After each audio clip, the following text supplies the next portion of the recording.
지난 10월 맨시티전에서 대패한 뒤 맨유는 무패 행진을 이어가고 있습니다. 유로파리그 레알 소시에다드 원정 경기에서도 맨유는 1대0으로 승리를 차지했습니다. 하지만 스페인 원정에서 승리를 얻어내고도 맨유 선수들은 도저히 웃을 수 없었는데요. 소시에다드에게 골득실에서 밀리면서 유로파리그 조 2위가 됐기 때문입니다. 맨유는 비교적 이른 시간인 전반 17분에 2004년생 유망주 가르나초가 득점하면서 1대0으로 앞서가기 시작했습니다. 하지만 그 이후에는 팽팽한 접전으로 전반전 내내 점유율을 유지했습니다. 오히려 전반 43분에는 큰 위기가 닥쳤는데 소시에다드의 고르사벨의 중거리 슈팅을 골키퍼 데야가 멋지게 막아냈는데 세컨볼이 다시 소시에다드에게 갔습니다. 데야는 슈팅을 막느라 이미 넘어졌는데 이 세컨볼을 마린이 재차 슈팅했죠. 그런데 데야가 넘어진 상황에서도 다시 한번 몸을 최대한 쭉 펴면서 두 번째 슈팅마저 막아냈습니다. 사실상 순식간에 두 골을 막아내면서 질 뻔한 경기를 혼자 막아 세운 겁니다. 전반전 종료 직전에 실점을 했다면 후반전 경기 내용이 완전 달라졌을 텐데 데야의 선방으로 맨유는 리드한 채 후반전을 맞이할 수 있었는데요.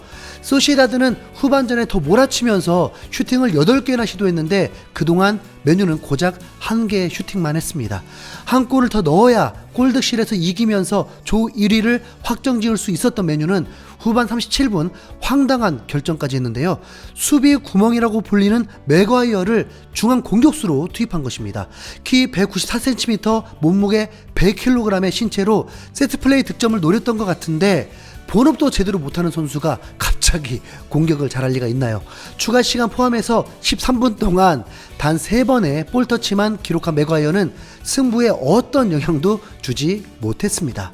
안토니, 산초, 마샬이 모두 부상으로 출전이 불가능한 최악의 상황에서 이가 없으면 잇몸으로라도 버텨보려고 맥과이어를 공격수로 활용했던 건데 잇몸도 잇몸 나름이지 뭐 맥과이어는 좀 그렇죠. 네.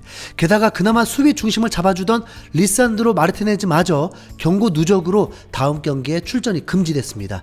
결국 경기는 1대0으로 마무리됐고 맨유는 이겼지만 눈물을 흘렸습니다. 골득실 1점차 차이로 조 2위가 된 겁니다. 유로파리그는 챔피언스 리그와 달리 조 2위까지 토너먼트를 가는 게 아니라 조 1위만 16강에 직행하게 됩니다. 유로파리그 조 2위 팀들은 챔피언스 리그 조 3위 팀들과의 플레이오프 경기를 치러야 합니다. 한 번의 고비를 더 넘어야만 비로소 16강 토너먼트에 진출할 수 있는 거죠. 아무래도 조 3위라고 하지만 챔피언스 리그에 진출했던 팀들인 만큼 유로파리그 2위 팀들에게 더 힘겨운 대진이 자주 연출되는 게 사실인데요. 챔스 토너먼트에 진출한 3위 팀들 중에는 바르셀로나, 유벤투스와 같은 초강팀부터 세비야나 아약스 같은 무시 못할 팀들까지 단단히 벼르고 있는 상황입니다. 특히 세비야는 유로파리그 최다 우승팀으로 무려 6번이나 유로파컵을 들어올렸죠. 더 큰 문제는 플레이오프 일정으로 인해서 여왕의 장례식으로 연기된 리그 경기를 도저히 치를 수 없는 상황이 된 겁니다. ESPN의 데일 존슨 기자의 보도에 따르면 맨유는 시즌 종료까지 주중과 주말 일정이 모두 가득 차버린 상태라고 합니다. 2월과 3월에 연기된 경기를 못하는 팀은 오직 맨유밖에 없는 상황이기 때문에 어떤 편의를 봐주기도 애매합니다. 맨유가 FA컵과 카라바오컵에서 모두 조기 탈락하면 해결된다고는 하는데 혹 최악의 경우 일정 조정이 불가능하다면 실격패 처리가 될 수도 있습니다. 토트넘은 이미 일정 문제로 인해서 실격패를 당했던 경험이 있죠. 네.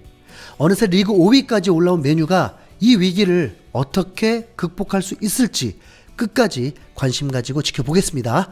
이상 흰수염 고래였습니다. 감사합니다.